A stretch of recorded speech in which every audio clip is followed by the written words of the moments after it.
নমস্কার, দেখছেন কলকাতা টিভি। আপনাদের সঙ্গে রয়েছি আমি ঋষিকেশ। শুরু করছি নারদ। আজ যে বিষয় নিয়ে আমরা আলোচনা করব, আমরা দেখেছিলাম দেশ জুড়ে কৃষক আন্দোলনের জেরে 3টি বিতর্কিত কৃষি বিল প্রত্যাহার করতে বাধ্য হয়েছিল মোদী সরকার। সেই পথেই কি এগোচ্ছে ট্রাক চালকদের আন্দোলন? মোদী সরকারের বিতর্কিত পরিবহন আইন প্রত্যাহারের দাবিতে দেশ জুড়ে বিক্ষোভে নেমেছেন ট্রাক চালকরা। লাগাতার আন্দোলনের জেরে দুর্ঘটনায় শাস্তির নিদান নিয়ে কেন্দ্রীয় সরকার পিছু হটলেও বিক্ষোভ কিন্তু অব্যাহত রয়েছে ট্রাক চালকদের। দেশ জুড়ে এমনি কৃষক আন্দোলনের জেরে 3টি বিতর্কিত কৃষি বিল প্রত্যাহার করতে বাধ্য হয় মোদী সরকার। आपको पूरे देश को ये बताने आया हूं कि हमने 3 कृषि कानूनों को वापस लेने का, रिपील करने का निर्णय लिया है। এবার ভারতীয় ন্যায় সংহিতায় দুর্ঘটনায় শাস্তির নিদান নিয়ে দেশ জুড়ে আন্দোলন, বিক্ষোভ। নতুন পরিবহন নীতি বাতিলের দাবিতে সোচ্চার ট্রাক, বাস, ট্যাঙ্কার চালকরা। চাপে পড়ে কিছুটা পিছু হটল কেন্দ্র। অল ইন্ডিয়া মোটর ট্রান্সপোর্ট কংগ্রেসের সঙ্গে আলোচনা না করেই আইন লাগু নয়, আশ্বাস কেন্দ্রীয় স্বরাষ্ট্র সচিব অজয় ভাল্লার। सरकार ये बताना चाहती है कि ये नए कानून एवं प्रावधान अभी लागू नहीं हुए हैं। हम ये भी बताना चाहते हैं कि भारतीय न्याय संहिता की धारा 106(2) को लागू करने से पहले all India motor transport Congress से विचार विमर्श करने के बाद ही निर्णय लिया जाएगा। পরিবহন আইনে ধীরে চলনীতি, আলোচনা না করে আইন বলবৎ নয়। আপাতত ধর্মঘট প্রত্যাহার ট্রাক চালকদের, জিয়ে রইল ক্ষোভ। কেন্দ্রের আশ্বাস পেয়ে আপাতত ধর্মঘট প্রত্যাহার করলেও ট্রাক চালকদের ক্ষোভ কিন্তু জিয়েই রইল। বুধবার রাজ্যের একাধিক এলাকায় বিক্ষোভ দেখালেন ট্রাক চালকরা। তাঁদের মতে নয়া কেন্দ্রীয় নীতির ফলে গাড়ি চালানো এক প্রকার অসম্ভব হয়ে দাঁড়াবে। নতুন আইনে বলা হয়েছে, যদি ট্রাকের ধাক্কায় কোনো মানুষের মৃত্যু ঘটে, সেক্ষেত্রে চালককে 10 বছর পর্যন্ত কারাদণ্ড এবং 5 লক্ষ টাকা জরিমানা দিতে হবে। এতেই ক্ষোভ বেড়েছে ট্রাক চালকদের। সমস্ত ভারত ও গণতন্ত্রপ্রিয় মানুষের কাছে আবেদন করছি, এর বিরুদ্ধে লড়াই প্রত্যাহার করেছে, কিন্তু এটা একদম স্থগিত করতে হবে, এটা আমাদের দাবি। আমরা চাইছি যে সরকার একটা এমনই নিয়ম করুক যাতে প্যাসেঞ্জার বা যাত্রী তাদের সুবিধা হোক, আমাদেরও যাতে অসুবিধা না হয়। আমরা সকাল থেকে তো বেরোচ্ছি অ্যাক্সিডেন্ট করার জন্য নয়, আমরা প্যাসেঞ্জারকে নিয়ে যাবো, নিজের গন্তব্যস্থলে পাঠাবো, এইসব তো আমরা চেষ্টা করি। দেশ জুড়ে ট্রাক ধর্মঘটের প্রভাব পড়েছে জ্বালানিতে। পরিবহন সমস্যায় পাম্পে পৌঁছতে পারছে না গাড়ি, ফলে যেসব পাম্পে সামান্য জ্বালানি আছে সেখানে পাম্প খুলতেই ভিড় করছেন ক্রেতারা। এটা অত্যন্ত আবশ্যক জিনিস। দুম করে আমরা এরকম স্ট্রাইক বললেই স্ট্রাইক করতে পারি না। আর একটা যেটা অসুবিধা দেখি, এই বছরে তেলের একটা দাম কমার চান্স ছিল, সেইটার পরিপ্রেক্ষিতে যেটা ফুল স্টক, ওভার স্টক থাকে যাবে, ওভার স্টকটা এবারে অনেকে ছিল না, যার জন্য অনেকগুলো পাম্প ড্রাই হতে আরম্ভ করেছে। দিল্লির সীমানায় কৃষকরা যে আন্দোলন শুরু করেছিলেন, তাদের মধ্যে পাঞ্জাব আর উত্তরপ্রদেশের আন্দোলনকারীদের সংখ্যা ছিল সব থেকে বেশি। দুটি রাজ্যের বিধানসভা নির্বাচনের দিকে চোখ রেখেই বিতর্কিত 3টে কৃষি বিল প্রত্যাহারের সিদ্ধান্ত নিয়েছিল কেন্দ্র। এবার লোকসভা নির্বাচনের আগে দেশ জুড়ে ট্রাক চালকদের বিক্ষোভ। মোদী সরকারের পদক্ষেপ কি হয় তাই এখন দেখার। কলকাতা টিভি। এ নিয়ে আমরা কথা বলবো। আমাদের সঙ্গে রয়েছেন দুজন অতিথি রয়েছেন, তাদের সঙ্গে আলোচনা করব, তর্ক বিতর্ক হবে। আমার সঙ্গে রয়েছেন তৃণমূল নেতা কল্পতরু ঘোষ, আপনাকে স্বাগত জানাবো কল্পতরু বাবু। পাশাপাশি রয়েছেন নারায়ণ চন্দ্র সেন, বাস মালিক অ্যাসোসিয়েশনের বর্ধমান জেলার সভাপতি, আপনাকেও স্বাগত জানাবো আমাদের এই অনুষ্ঠানে। নারায়ণবাবু, আপনার কাছেই প্রথমেই আসবো, যেহেতু এই দাবিটা মূলত আপনাদের এবং অর্থাৎ বাস, ট্রাক, এই সমস্ত যারা রয়েছেন তাদের এই দাবি। ধর্মঘট, যদিও ধর্মঘট প্রত্যাহার করা হয়েছে, কিন্তু বিক্ষোভ তো জারি রয়েছে, আমরা সেই ছবি দেখতে পাচ্ছি। এই আন্দোলনকে আপনারা কোথায় নিয়ে যেতে চাইছেন?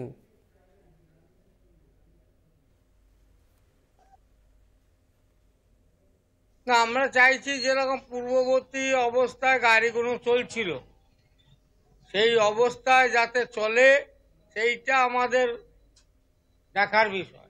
অন্য কোনো তো কিছু কারণ নেই, সরকারের সঙ্গেও ঝগড়া নেই, আর এমনি লোকের সঙ্গেও ঝগড়া নেই। ঝগড়াঝাটি করা তো আমাদের অভ্যাস নয়। আমাদের ব্যবসা করতে এসেছি, ব্যবসা করি, ব্যবসা করাটাই হচ্ছে আমাদের কাজ। আর 5টা লোকের পেটের ভাত চড়ো, 5টা লোক পেটে ভাত খায়, অমুক খায়, এই খায়, বা ছেলে পেলে পড়াশোনার ব্যবস্থাটা করে, তার সংসারটা দেখে। এই আমাদের অন্য কোনো তো কিছু নেই, কোনো কারোর সঙ্গে কোনো ব্যক্তিগত ঝগড়াঝাটি বা লাফালাফি মারামারি কিছু নেই। এখন ঘটনা হচ্ছে যে গাড়ি ধরুন চলবে আর ওই গাড়ির অ্যাক্সিডেন্ট করবে আর ড্রাইভারকে 10 বছর 12 বছর জেল খাটতে হবে আর ওই নগদ 10,000 টাকা 10 লাখ টাকা তাকে 7 লক্ষ টাকা 10 বছরের সাজা, নয়া আইনে 10 বছরের সাজা 7 লক্ষ টাকা। আর ধরুন আমরা সেই বেশ, অর্থাৎ আপনারা চাইছেন যে এই যে আইন, সেই আইন যাতে বাতিল করা হয়, সেটাই আপনারা চাইছেন মূলত। নারায়ণবাবু, আমি আসবো আপনার কাছে আবারও পরবর্তীতে। কল্পতরুবাবু, আপনার কাছে আসবো। এই যে কেন্দ্রের এই আইন এবং এই যে ন্যায় সংহিতা যা বিল ইতিমধ্যে পাশ হয়েছে, রাষ্ট্রপতিও সই করে দিয়েছেন, কিন্তু কেন্দ্রীয় সরকার বলছে যে এই বিলটি বা এই আইন বলবতের আগে একবার কথা বলা হবে, ট্রাক ওনার্স অ্যাসোসিয়েশন বা এই সমস্ত সংগঠনগুলোর সঙ্গে একবার কথা বলবে, এমনটা কিন্তু জানিয়েছেন কেন্দ্রীয় স্বরাষ্ট্র সচিব। আপনারা এই বিষয়টাকে কিভাবে দেখছেন? দেখুন, আমি একজন তৃণমূল আইনজীবী সেলের লিগ্যাল সেলের প্রেসিডেন্ট এবং আমি একজন আইনজীবী। প্রথমে বলি, 1949 সালের 26শে জানুয়ারি ভারতবর্ষে যে সংবিধানটা পাশ হলো, আমরা যে সংবিধান গৃহীত হলো আমাদের ভারতবর্ষে, এবং বৃহত্তর গণতন্ত্রের এই সংবিধানকে রক্ষা করবার দায়িত্ব হচ্ছে পার্লামেন্ট। এই পার্লামেন্ট হচ্ছে আমাদের গণতন্ত্রের মূল স্তম্ভ। সেখানে ভারতবর্ষের 3টে নতুন বিল পাশ হয়ে গেল লোকসভাতে, সেটা হচ্ছে 20শে ডিসেম্বর 2023। এবং কি করে বিলটা পাশ হলো?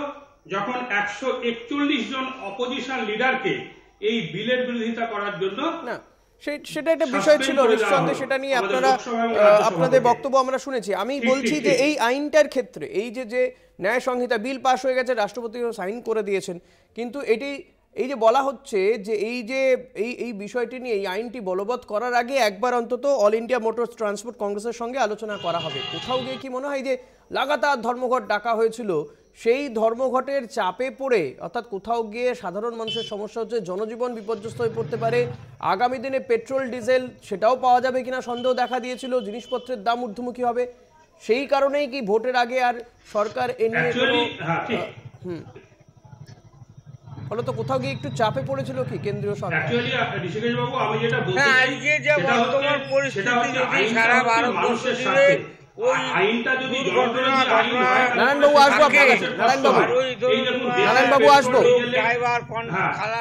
নারায়ণবাবু প্লিজ, আমি আপনার কাছে আসবো। ডিজেলের এই যে হাইক, এই যে মূল্য বৃদ্ধি, সেই জায়গায় দাঁড়িয়ে একজন ড্রাইভার, যে নতুন আইনটা পাশ হলো, আমরা নতুন ইন্ডিয়ান পিনাল কোডে দেখেছিলাম, পুরাতন ইন্ডিয়ান পিনাল কোডে দেখেছিলাম 304-এ, সেখানে একজন ড্রাইভারের র্যাশ এবং নেগলিজেন্ট অ্যাক্টের দ্বারা আমরা দেখেছিলাম ওখানে মিনিমাম 2 ইয়ার্সের একটা সাজা ছিল এবং একটা নেগলিজেন্ট ফাইন দেওয়া হতো।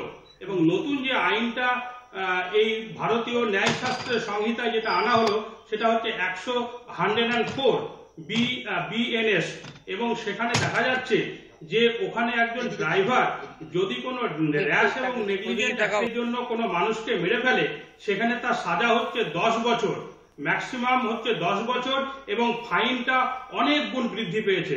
এবং আমি আরেকটা কথা বলতে চাই যে এই যে কোনো ড্রাইভার একটা মানুষ মেরে, তার র্যাশ এবং নেগলিজেন্ট অ্যাক্টের জন্য মানুষ মারা যাচ্ছে একটা রাস্তাতে, এবং সেখানে যদি সে সেখানে তার পানিশমেন্টটা 5 ইয়ার্স, এটা অনেকটা বেশি।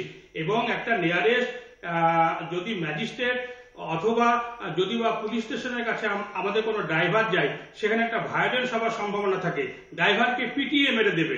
এই যে জনবিরোধী আইন, এই জায়গায় দাঁড়িয়ে আমাদের সুস্পষ্ট বক্তব্য হচ্ছে, আমার দলের, আমার নেত্রীর এবং আমাদের জেলার বিভিন্ন নেতা নেত্রীর পক্ষে বলছি আমি, যে সুস্পষ্ট নীতিটাই হচ্ছে এই জনবিরোধী নীতিকে অবিলম্বে প্রত্যাহার করতে হবে। বেশ, নারায়ণবাবুর কি মনে হয় এই যে কোথাও গিয়ে কি এই আইনে আদপে যারা গাড়ি চালক, তাদেরকে এখানে কোথাও গিয়ে এই আইনের জেরে তাদেরকে জেলে পোড়াটাই মূল উদ্দেশ্য ছিল কি বলে মনে হয় এই আইনের জেরে?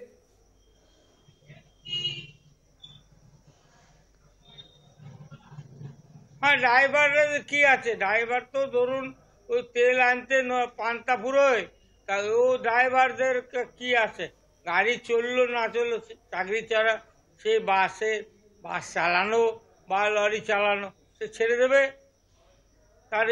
তাকে তো 10 বছর জেল খেটতে যেতে হবে না, কিন্তু আর 10 লাখ টাকা তাকে ফাইনও দিতে হবে না। কোথাও গিয়ে যদি এই ধরনের আইন বলবৎ হয় তাহলে আপনাদের মূল সমস্যাটা কি হবে?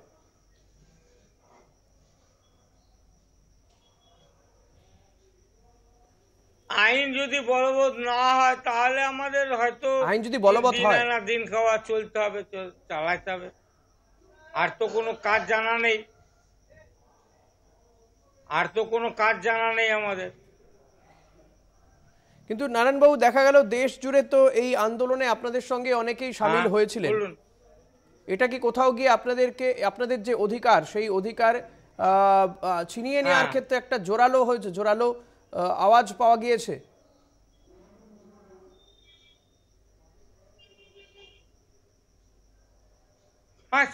এমনি তো চেষ্টা করছে যাতে আমাদের এই আন্দোলনটা বন্ধ হয়ে যায়। আমরা তো জানি না, গতকাল রাতের বেলা হঠাৎ শুনলাম যে এরকম হাইকোর্টে বা সুপ্রিম কোর্টে, যাই হোক, এই অর্ডার কেন্দ্রের সঙ্গে আলোচনা হয়েছে, আলোচনার পরে ধর্মঘট প্রত্যাহার করা হচ্ছে, কিন্তু বিক্ষোভ তো আমরা আজকেও দেখলাম কোথাও চলছে। আমাদের সঙ্গে রয়েছেন বিজেপি নেতা তন্ময় মণ্ডল, আপনাকে স্বাগত জানাবো তন্ময় বাবু। যে আলোচনা আমাদের হচ্ছে এখানে এবং কোথাও গিয়ে বলা হচ্ছে, তৃণমূলের পক্ষ থেকে বলা হচ্ছে, এবং যিনি রয়েছেন বাস মালিক অ্যাসোসিয়েশনের বর্ধমান জেলা সভাপতি নারায়ণবাবু, তিনিও বলছেন যে কোথাও গিয়ে যদি এই যে আইন যদি বলবৎ হয় তাতে আখেরে যারা গাড়ি চালক রয়েছেন, সাধারণ মানুষ রয়েছেন, তারা সমস্যায় পড়বেন, এবং তাদের এই যে আন্দোলন, সেই আন্দোলনের জেরেই কি কিছুটা ভয় পেয়ে পিছু হটলো কেন্দ্রীয় সরকার?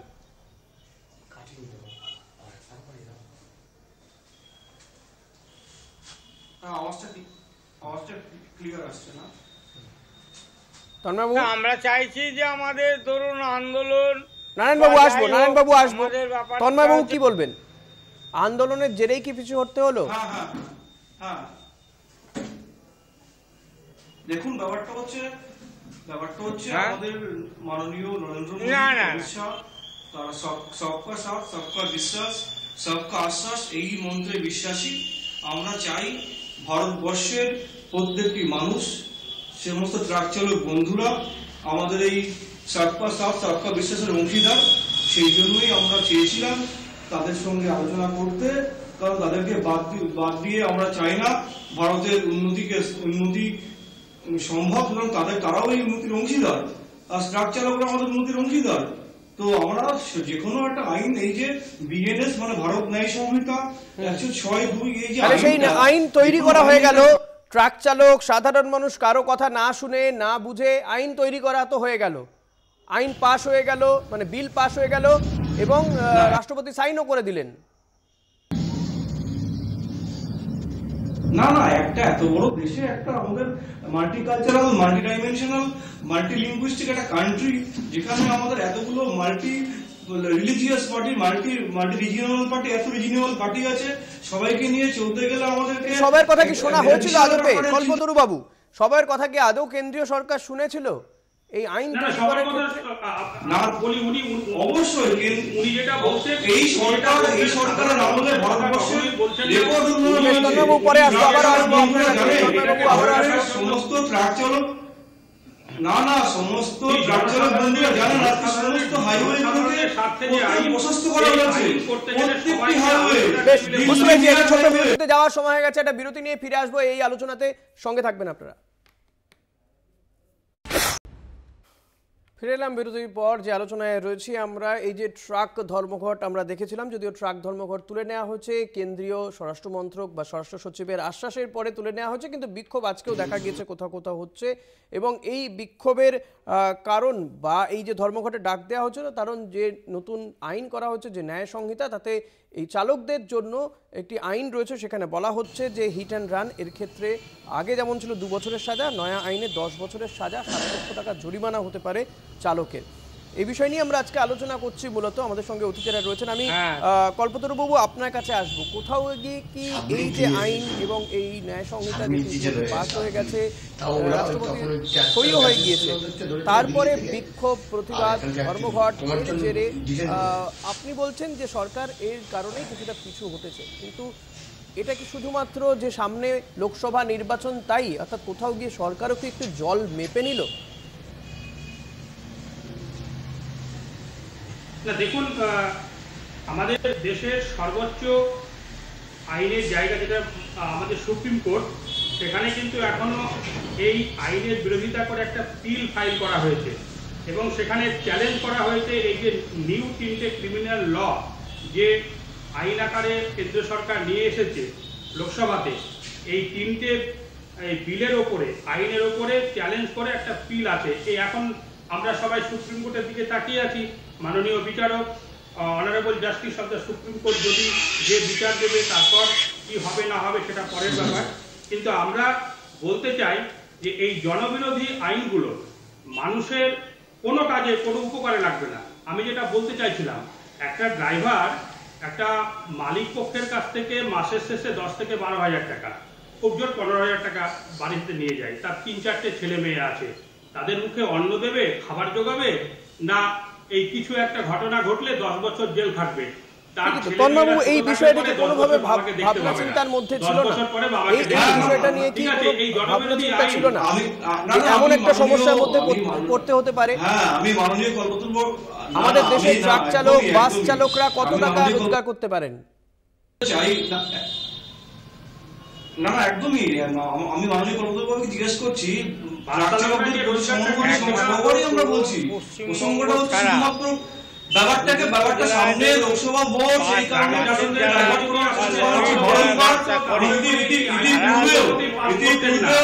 ইতিপূর্বেও কৃষকদেরকে ডাইভার্ট করার চেষ্টা করা হয়েছে, কৃষক আন্দোলনকে ডাইভার্ট করার চেষ্টা করা হয়েছে। এখন ট্রাক চালকদেরকে নিয়ে তিন রাজ্যে কংগ্রেস একজনকে বলতে দিন। তন্ময়বাবু, কল্পতরু বাবু প্লিজ।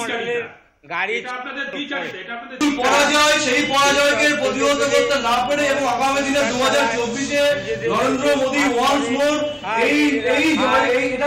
নারায়ণবাবু প্লিজ, আমি আসবো আপনার কাছে। নারায়ণবাবু, 2024-এ আবার নরেন্দ্র মোদী আসছে, সেই জন্য বারংবার এই যে কদিন আগে দেখলাম অর্থাৎ তন্ময়, কোথাও গিয়ে সবটাই যে ভোটের জন্য সেটা তো পরিষ্কার হচ্ছে আপনার কথা থেকে, অন্তত আপনার কথা থেকে সেটা বোঝা যাচ্ছে যে ভোট বড় বালাই। এই আন্দোলনের চাপে পড়েই আমরা দেখেছিলাম, লাগাতার আন্দোলনের চাপে পড়ে 3টে কৃষি বিল প্রত্যাহার করতে, বিতর্কিত কৃষি বিল প্রত্যাহার করতে বাধ্য হয়েছিল কেন্দ্রীয় সরকার। আবারও কি সেই ধরনের আন্দোলনকে একটা ভয় পাচ্ছে কেন্দ্রের সরকার? আমি কলকাতা টিভির থ্রু দিয়ে সমগ্র পশ্চিমবঙ্গকে জানাতে চাই, এই যে হিট অ্যান্ড রান যে কেসের কথা বলা হচ্ছে, যেটা পাস করা হয়েছে বিএনএস ভারত ন্যায় সংহিতা আইন হিসাবে, প্রসঙ্গটা সবদিকে ডাইভার্ট করানোর চেষ্টা করানো হচ্ছে। এখানে সাজার সময়সীমা যেমন বেড়েছে, ফাইন বেড়েছে, শুধুমাত্র ড্রাইভারদেরকে পানিশমেন্ট করানোর জন্য নয়, তাদেরকে সচেতন করানোর জন্য, এবং সেই সঙ্গে বিপুল অংশের মানুষের জীবন রক্ষা করার জন্য। এটা বুঝতে হবে। কিন্তু একবারে তাদের সঙ্গে কারোর সঙ্গে কথা বলা হলো না তো। একটা আইন, নতুন একটা আইন নিয়ে আসা হচ্ছে, একবার ভাবনা চিন্তা করা হলো না, কারোর সঙ্গে কথা বলা হলো না। কথা বলা হয়েছিল কি? কোনো সমীক্ষা হয়েছিল কি? শুনেছেন নারায়ণবাবু, শুনেছেন কোনো সমীক্ষা হয়েছে? কোনো ট্রাক চালক, বাস চালকদের সঙ্গে কথা বলা হয়েছে? নিজের মতো চলে। তন্ময়বাবু প্লিজ, নারায়ণবাবু শুনতে দিন, নারায়ণবাবু বক্তব্য শুনতে দিন। নারায়ণবাবু, পার্লামেন্টে কিভাবে পাস হয়েছে বিল সবাই জানি, আপনি জানেন, আমি জানি, কল্পতরু বাবু জানেন, নারায়ণবাবু জানেন। পার্লামেন্টে বিল কি করে পাস হয়েছে সবাই দেখেছেন। নারায়ণবাবু, কারোর সঙ্গে কথা হয়েছে কোনোদিন? কেউ কোথাও জানতে চাইছে কি সমস্যা হচ্ছে আপনাদের? এখানে আইন নেই, এখানে এর মতন আইন নেই, বুঝতে হবে। ভারতবর্ষ উদার গণতান্ত্রিক দেশ, এখানে পার্লামেন্টের উভয় পক্ষে ধ্বনি ভোটে পাস হয়েছে। পার্লামেন্টে বিরোধীরা ছিল, তন্ময় বিরোধীরা ছিল পার্লামেন্টে। যেই সময় এই গুরুত্বপূর্ণ বিল পাস হচ্ছে, বিল পেশ হচ্ছে, বিরোধীরা ছিল। বিরোধীদেরকে একটু বার করে দেওয়া হয়েছিল, কল্পতরু বাবু। একদমই ভুল হচ্ছে। বিরোধীদের আপনার বেশ। আর আমার বক্তব্য হচ্ছে একজন ড্রাইভার অ্যাক্সিডেন্ট করে তিনি কি বেশ, আমাদের আজকে আর সময় নেই, তবে কোথাও গিয়ে আন্দোলনেই কোথাও গিয়ে চাপে পড়েছে কিনা সেটা তো পরবর্তীতে বোঝা যাবে। আপাতত আজকে এখানেই শেষ করতে হচ্ছে আমাদের এই অনুষ্ঠান। তন্ময়বাবু, নারায়ণবাবু এবং কল্পতরুবাবু, আপনাদের তিনজনকে অসংখ্য ধন্যবাদ। আমাদের অনুষ্ঠান এখানেই শেষ করতে হচ্ছে। ফলত এই আন্দোলন আরও চলবে এবং আগামী দিনে কেন্দ্র পক্ষ থেকে ঠিক কী বক্তব্য থাকে এবং আদপেও এই আইন বলবৎ হওয়ার আগে কোথাও কথা বলা হয় কিনা ট্রাক ওনার্স অ্যাসোসিয়েশন বা অল ইন্ডিয়া মোটর ট্রান্সপোর্ট কংগ্রেসের সঙ্গে, সে বিষয়ে সেদিকেও আমাদের নজর থাকবে। আজকের মতো এখানেই শেষ করছি। দেখতে থাকুন কলকাতা টিভি, রাত দিন 7 দিন।